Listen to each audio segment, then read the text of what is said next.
The man of the match at the end of Celtic's 1-0 victory in this Old Firm match at Ibrox. Time now to hear from the victorious Celtic manager, Gordon Strachan. Gordon, congratulations today. Did that go to plan? I suppose so. The plan was to win. The plan was to try and get a clean sheet, which was unusual for us. It wasn't the classic games you've seen us playing live on Santanta, but what you've seen was a real man's game today, and we picked all the men. You know, we knew it was going to be heavy going, horrible day, and a job for the men. I mean, you started the game much hungrier. Was that talked about before the game?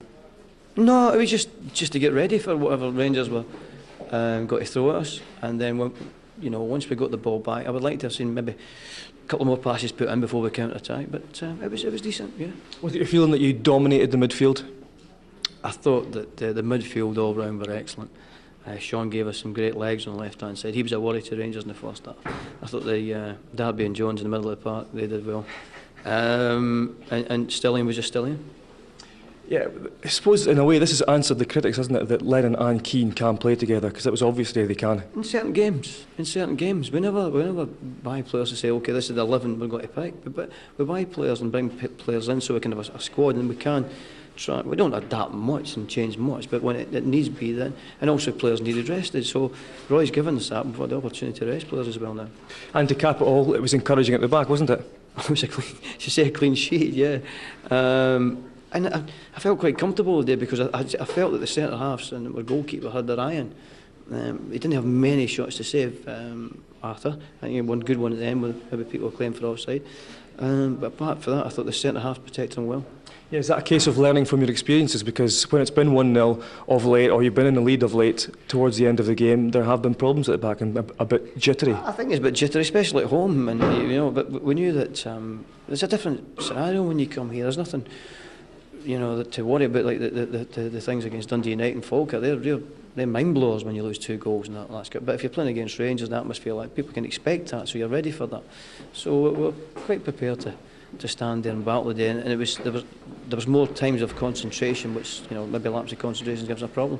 And how does it feel to be 13 points clear at the top of the SPL now? I'm feeling hungry. I was just saying that before. I'm more hungry than 13 points. It's a strange day, but it's fine. As I was saying to the players last time we come here, it wasn't a good day for us, and because of their efforts, we've got ourselves in a position now that's quite encouraging. Gordon, well done today. Thanks very much. Thank you. Yeah, they certainly are in a strong position. Celtic at the top, 13 ahead of Hearts, 21 ahead of Rangers. Well, Kyriakos and Andros proved something today, that they're not just incommunicative sometimes in defence, they sometimes don't talk to each other in attack either, because this looked like a decent chance for Kyriakos, more than decent maybe, and they seem to get in each other's way again. Yeah, I think it's a good chance. The key to it for me is Kyriakos is actually on the move and Andros is underneath the ball, actually coming back the way. If you see here, Kyriakos coming onto that. If Andros gets out of the way and recognises it, that's a really good chance, because there's a lot of pace in the ball. I think those two have to go in the dressing room and introduce themselves to each other. Maybe I'm tags? Big Marv, I'm Sotius, or whatever his name is, because the communication is dreadful. And unfortunately for him, it's too late. It's cost him today, it's cost him in previous games. A massive game coming up, as I said, so some problems there for Alec, but certainly in terms of the centre-half position, it needs sorting. Rangers mightn't have played too well, but they did have chances, and this one was in the 90th minute, and Dado Prusho, I guess, didn't have one of his happier days.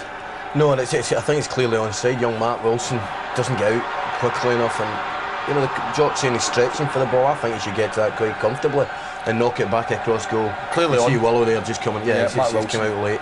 Goalkeeper does okay there, but if he cuts that back, Rangers get a tap in. I just think that's, it's the 90th minute in the game. He's not played many games. He's tired.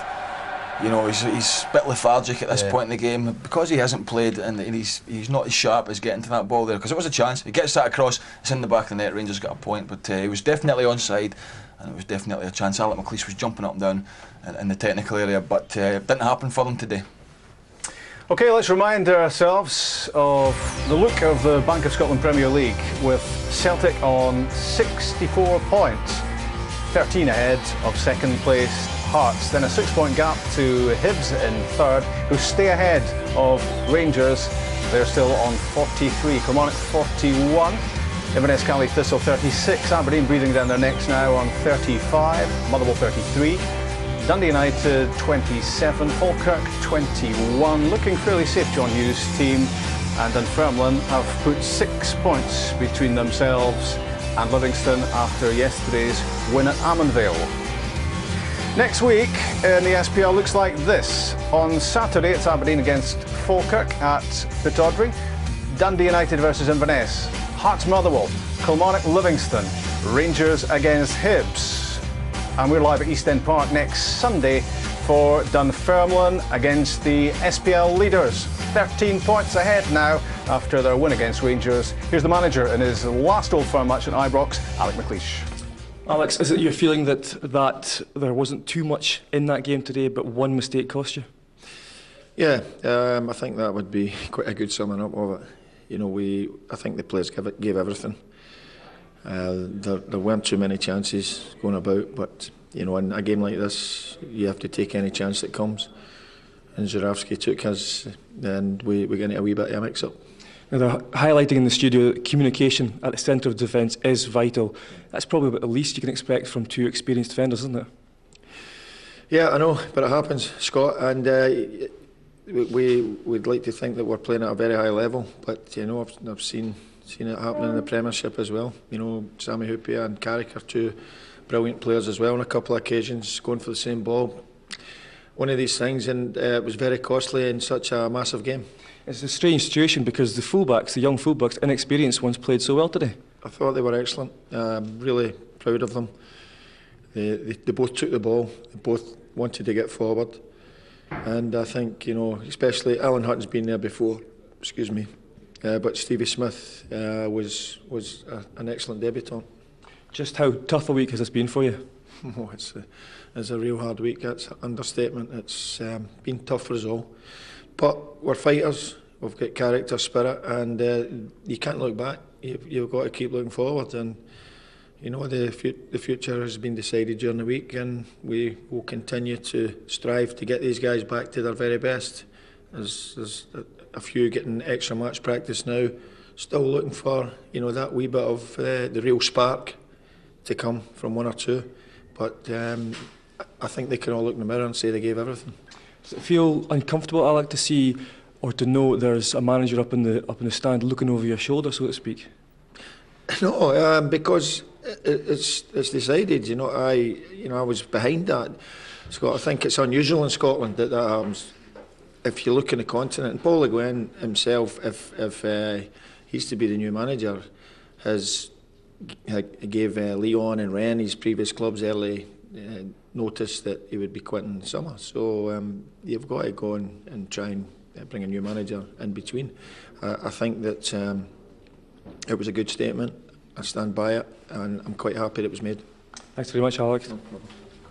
The live football continues shortly on Setanta Sports 1. Spotlight Europe.